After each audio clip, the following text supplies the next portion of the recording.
Hi guys, welcome back to ChinesePod. I'm Rebecca. And I'm Carly. And today we're going to be talking about the Dragon Boat Festival, which is 端午节 in Chinese. So, Rebecca, we all know that 节 is holiday in Chinese, but what about 端午? Is there a specific meaning for that? Well, actually, these two words have nothing to do with the festival itself, and it just means the beginning of May. That's right. And some of you might be wondering why it means the start of May when the festival is actually in June.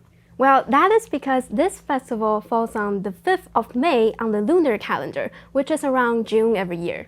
Great. So now that we know that, in this episode, we're going to be talking about the origin stories and traditions of this festival. And more importantly, we're going to show you a lot of different kinds of 粽子, which is sticky rice dumpling. That's right. I'm so excited already. All right, let's get started.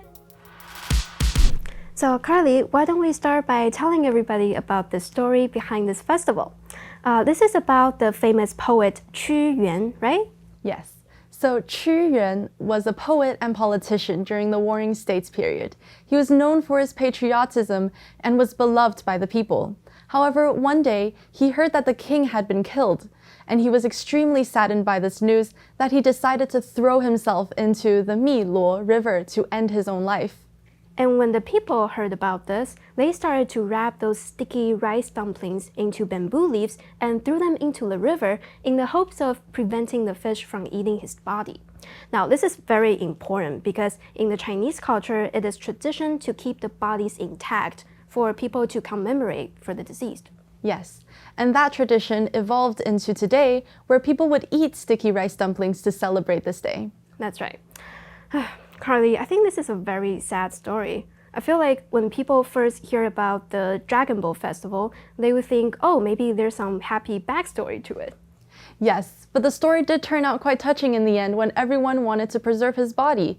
And another bright note is that now we get to eat sticky rice dumplings. That's right. How about we talk a little more about that? Okay. And here comes my favorite part, the sticky rice dumplings, which is a crucial part of the festival. I've got a question for you. Why do we use leaves to wrap up the sticky rice?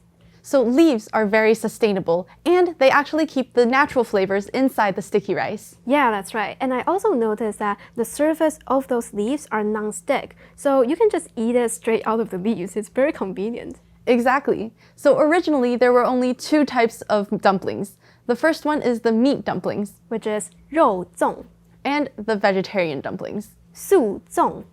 Now, over time, different regions came up with their own versions of 粽子. So, for example, we have 北京粽子. Yes, and this one, maybe from the name you can tell, it's from Beijing. This is actually a sweet dumpling, so it's very typical for them to have red bean or dates inside. Yeah, it sounds very delicious. And we also have 四川辣粽. By the name, you can probably tell it's pretty spicy. And this is an interesting one. It's made with numbing spices and cured meat. Cool. So, which one is your favorite kind? Well, I would have to say I like the traditional meat dumplings best. For me, my favorite kind is 北京粽子 because I have a sweet tooth. So, Rebecca, aside from food, are there any other activities that we can do on this day? Yeah, of course. We can watch 龙舟比赛 on TV while eating the rice dumplings at the same time. Yes, the dragon boat races. Yeah. 龙舟比赛. 龙, dragon, 舟, boat, and 比赛 means race. Yes.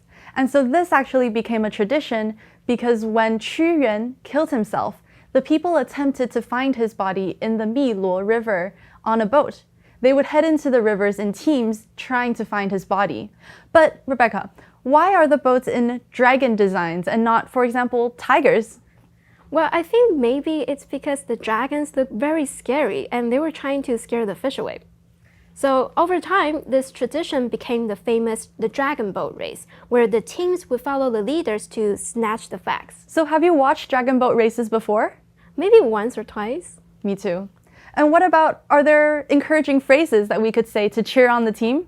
Yeah, we can say 加油, which literally means to add fuel. But in this case, we can use this phrase to motivate the team or cheer somebody up. So if you get a chance to watch a dragon boat race this year, remember to yell out 加油 for the team. 加油! So stepping away from the origin stories, let's talk a little bit about the month itself, because it actually has a lot of interesting information. So May used to be called the evil month, and since it's the start of the summer, it usually brings bugs and diseases. And in order to avoid these bad lucks, people would often put up woodworms 艾草 to scare away these evil spirits. Yeah, and nowadays it has evolved into getting rid of the bugs and bringing good luck. So another common thing that we would see on this day is 香包, which directly translates to fragrant bag.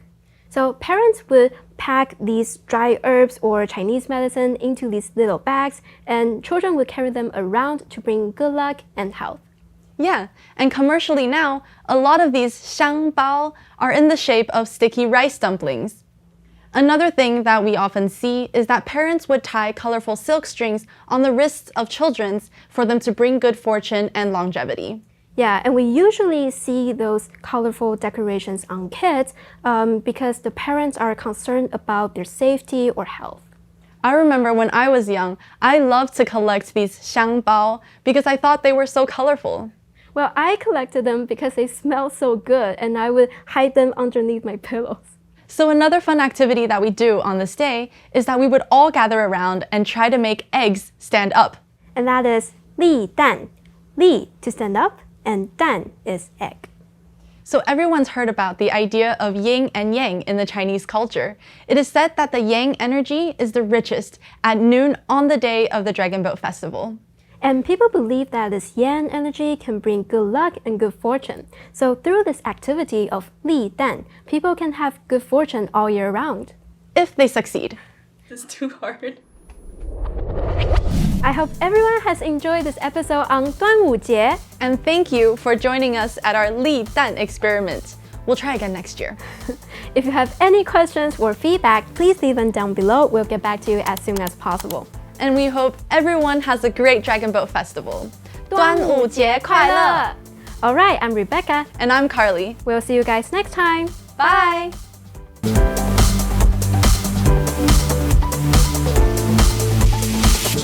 ChinesePod.